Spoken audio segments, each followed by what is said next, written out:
स्वागत है आपका आपके YouTube channel the invisible entity में।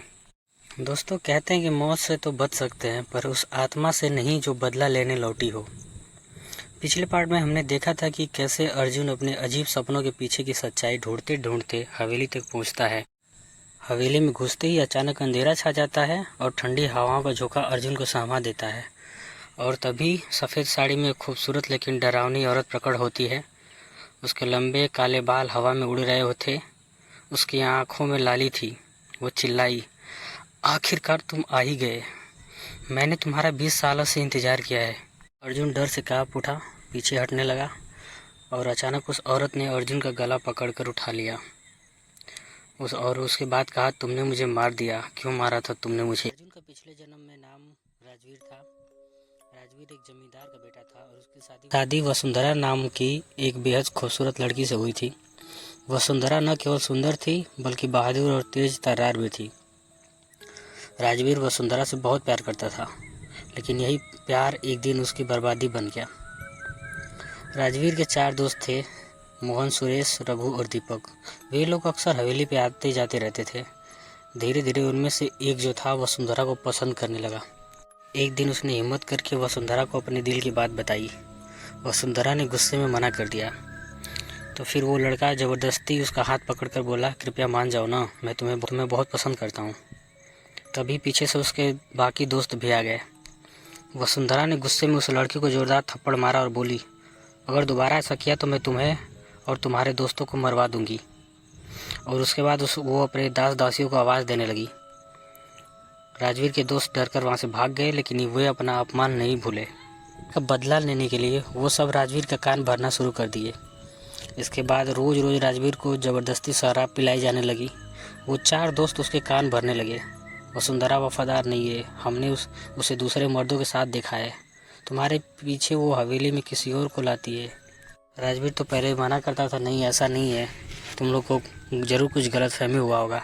लेकिन धीरे धीरे रोज़ रोज़ एक ही बात सुनते सुनते उसके भी मन में धीरे धीरे जहर घुल गया। उसके प्यार में शक की दरार पड़ गई। और फिर एक रात दोस्त ने उन्हें खूब शराब पिलाई और राजवीर को भड़काया कि उसे जान से मार दो, वो औरत तुम्हारे लिए सही नहीं है। राजवीर भी नशे में धुत होकर हवेली लौटा तो वसुंधरा सो रही थी। राजवीर की आंखों में खून उतर आया था। उसने एक चाकू उठाया और वसुंधरा के सीने में घोंप दिया।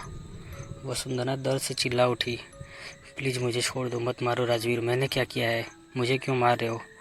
लेकिन राजवीर बार बार एक ही बात दोहराता रहा, धोखेबाज, मैंने तुम्हें प्यार किया था और तुमने मेरे प्यार का ये सिला दिया। तुम्हारी इसकी सज़ा एक ही है, बस मौत। वसुंधरा खून से लथपथ ज़मीन पर गिर गई। उसकी आंखें खुली की खुली रह गई और थोड़ी देर तड़पने के बाद उसने अपना दम तोड़ दिया। अगली सुबह जब राजवीर का नशा उतरा तो उसने अपनी पत्नी की लाश देखी तो उसे समझ में आया कि उसने कितनी बड़ी गलती कर दी। इसी गिल्ट में पागल होकर उसने खुद को गोली मार ली और वहीं उसी हवेली में उसकी भी मौत हो गई। लेकिन कहानी यही नहीं ख़त्म हुई। वसुंधरा की आत्मा जो थी हवेली में बंद गई। उसकी वो एक एक दोस्त से बदला लेगी राजवीर के। थोड़े दिनों के बाद वो खूबसूरत स्त्री का रूप धारण करके उसी रास्ते में बैठना शुरू कर दिया जिस रास्ते से राजवीर के दोस्त शाम के वक्त घूम के जाते रहते थे, टहलते रहते थे। उनमें से एक को अकेले में देखकर उसके पास जाती और बैठ के रोने लगती और मदद मांगती।